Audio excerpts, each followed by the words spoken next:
Hey, I'm GamerPatty, and today I have something special. A binocular. But not an ordinary binocular.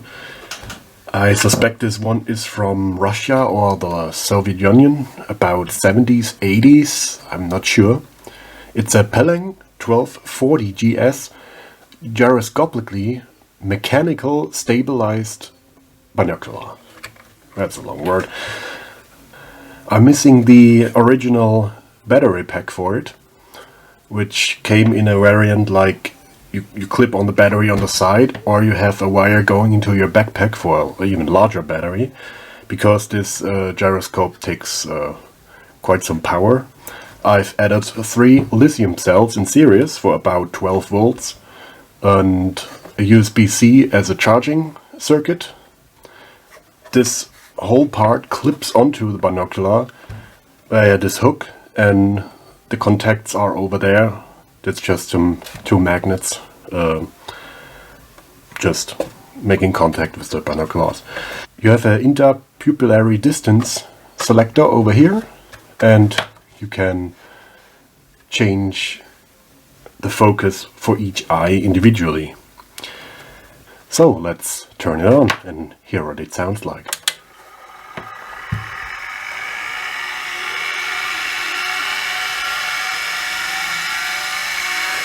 The bearings are not the news.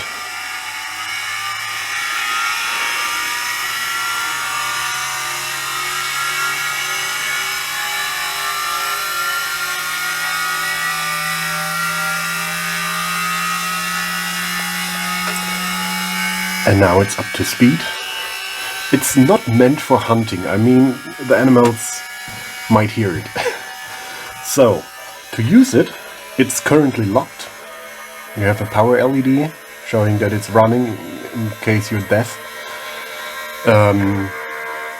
Yeah, and the bearings don't sound that healthy anymore, but it works. To unlock it, you press this button, and the inner part swivels freely. You can see it from the front, and I will take it apart later, obviously. Look inside. That's the inner part. It's floating on 2 axes and is locked from behind. And you can see the gyroscope over there. And when I unlock it, press the button, it freely, well, not freely, it stays still. You can see it through the lens, the background. When I unlock it, when I lock it, I mean, you can see it's not stabilizing anymore. But once I lock it, it's almost better than any digital stabilization I found in any lenses or binoculars so far. It just makes a lot of noise. So let's let it spin down at the full length, obviously. If you don't want to see this or hear, just skip ahead.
Are you still here? Alright, let's take it apart. First I remove my battery pack. It's just secured with this hook. I just loosened those 2 screws.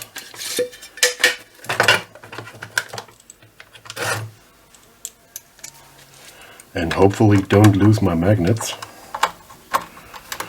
The original has a quick release, but I've broken the holder on the other side, so I had to hook it around the lens.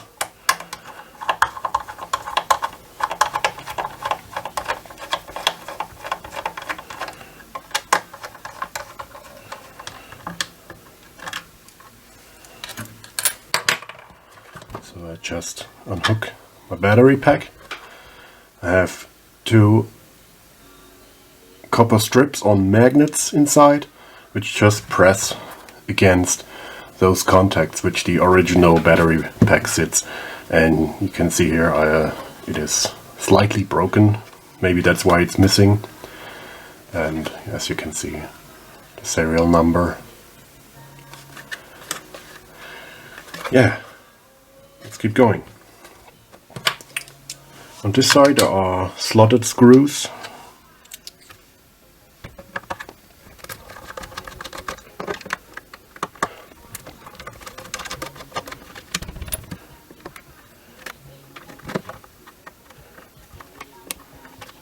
That looks like too wide. I have to use a smaller one.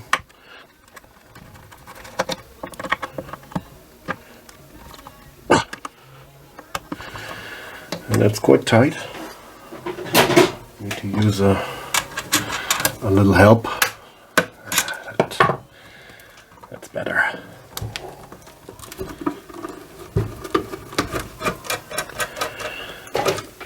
Exactly, yeah, right. The smaller screws just hold in this plastic part.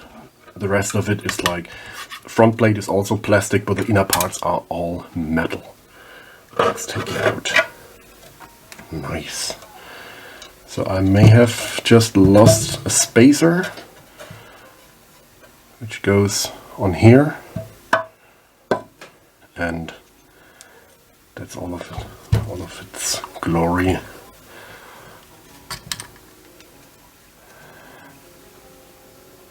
Metal frame. Pretty inertial gyro. I mean, I spin it by hand and it feels like it has some mass. Some prisms. Not sure what they're called. A little bit of hot snot. And the inner part, which is locked currently. But when I press this button, it can freely move and gets locked. Let's take it apart a little further. See what's on the front plate.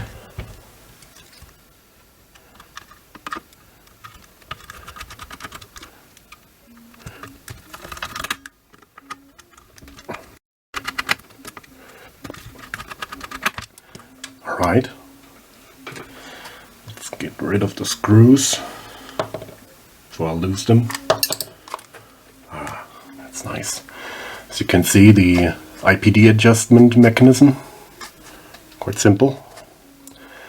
The binocular, the oculars, or whatever it's called, the eyepiece, is connected over this weird shaped glass. It's a pentaprism, isn't it? I'm not sure. The battery contacts go in over here with quite some thin wires. Quite some old resistors for the LED. The LED is even in a golden metal case, so it's quite old. And the power goes over these metal tabs onto the frame, onto these tabs here. To unlock the mechanism, you just push this lever over. It's quite hard. Yeah, it's quite hard. And this shutter-like thing opens to unlock it in both axes. Well, yeah, let's apply some power and spin up the gyro. So I'm applying 12 volts, let's say 2 amps, limited, and it really doesn't matter which polarity I connect it to. It's a universal motor, it seems, and it chooses whatever it likes. So as you can see, those weird shaped pieces of glass, that's amazing. That's quality. I'm not sure if it's military grade, but from what we've seen in the recent times, the Russian military is known for having the highest quality stuff. I mean, this is high quality compared to what you find on the market, but it's quite primitive. So let's, before I spin it up, I may attach some retroreflective stickers so I can measure the RPMs. Just imagine not running out of battery all the time. Give me a second. Nothing beats cheap garbage.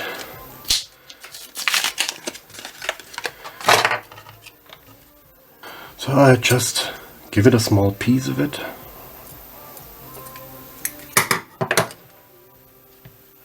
I'll use some tweezers for this.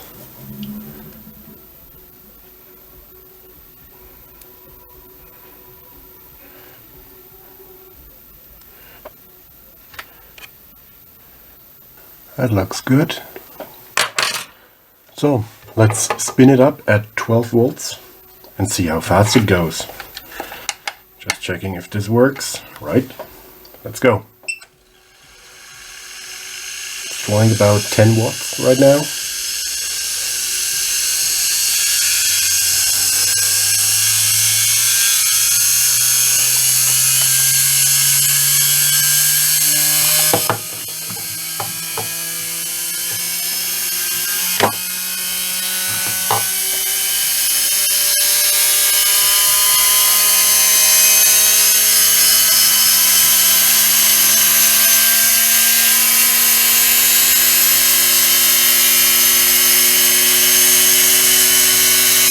It's reaching the camera's frame rate.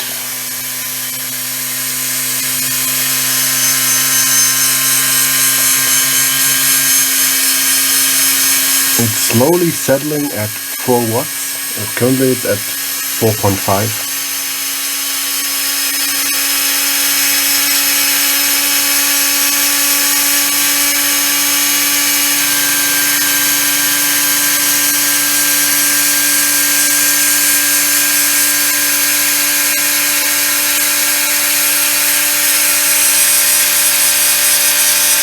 It settles about 4 watts.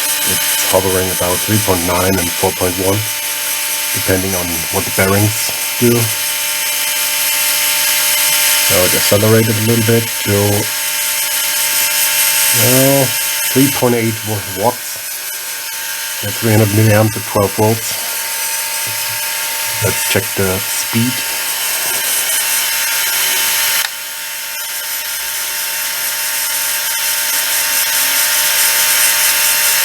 18,140.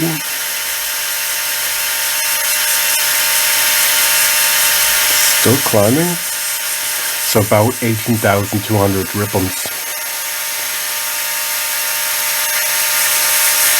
That's nice. So let's turn it off.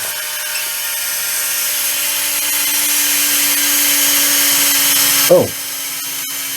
I suspected it to be an universal motor, which it isn't. It's a brushed motor. Maybe that explains why it's so loud. Because the voltage on my power supply is slowly going low, slowly going down. This only works with brushed motors since they can act as generators. Universal can't.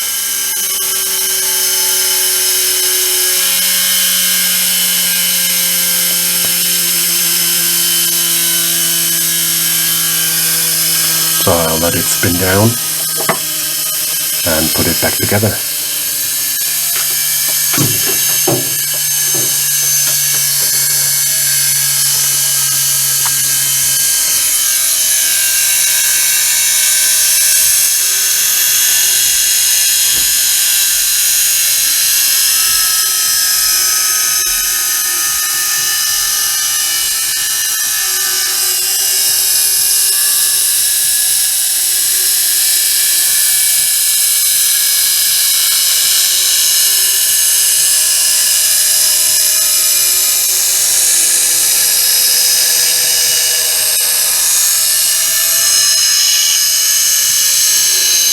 quite simple.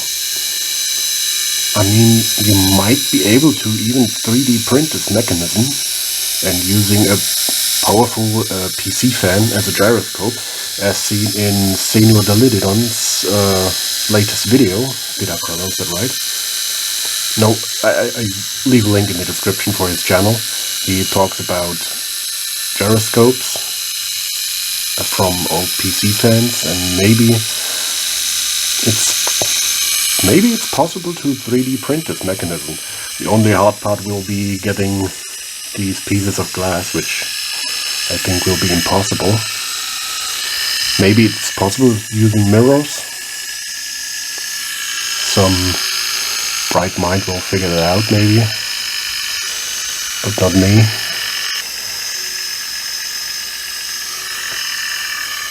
Alright, put it back together.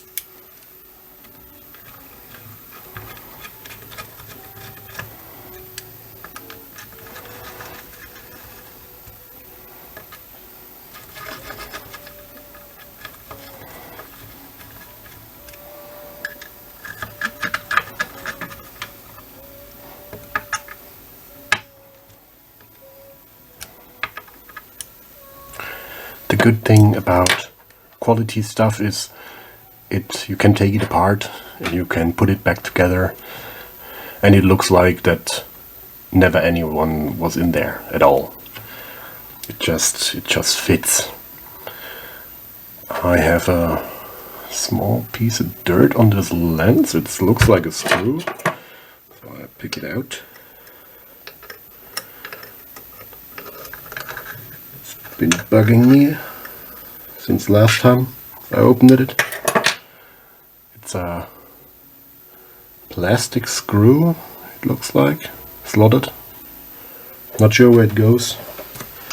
It's probably, yeah, I see it. These end stops, this one broke. So,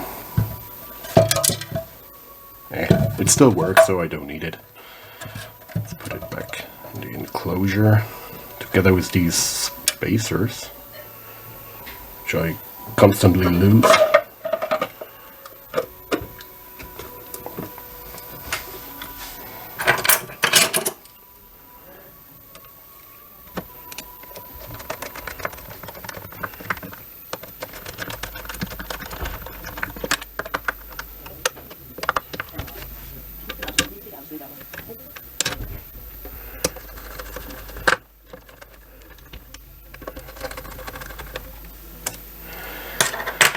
So let's put the battery pack back on and hope that it still works.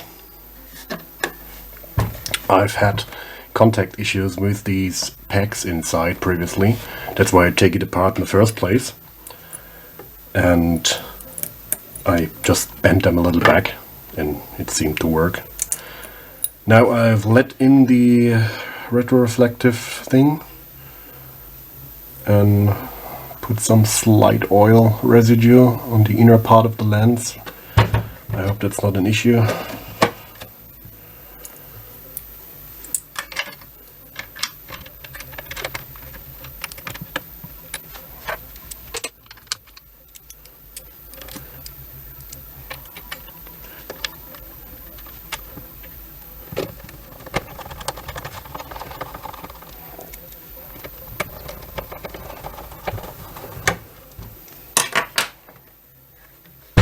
Alright, it's back together. Let's see if it still works. Yeah, as I suspected, the contacts are not making contact because the LED is lighting, but it doesn't spin up. So, let me fix that real quick. So, I've put it back together. After I fixed those pins, I just made them a bit longer. There's a blob of solder on the top, so now it makes contact, I hope. Let's see. Yes, it works. I also cleaned the lens. It was bugging me a little bit. And it's back in a working condition. So let's see if I can somehow put the camera on the oculars so you can see how it actually looks like when it's stabilizing. Let's let it spin up and see.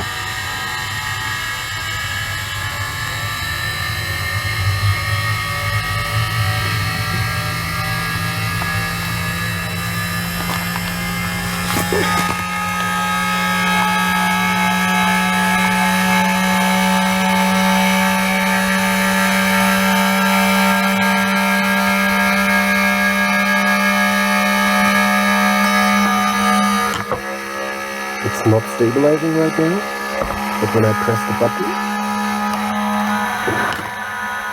see,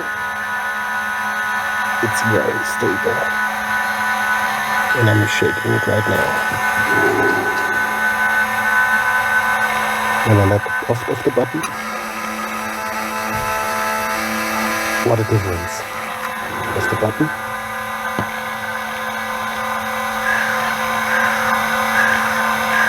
That works? Yeah. Quite nice, right?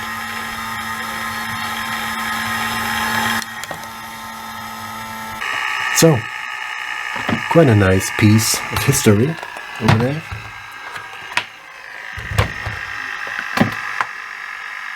Thanks for watching.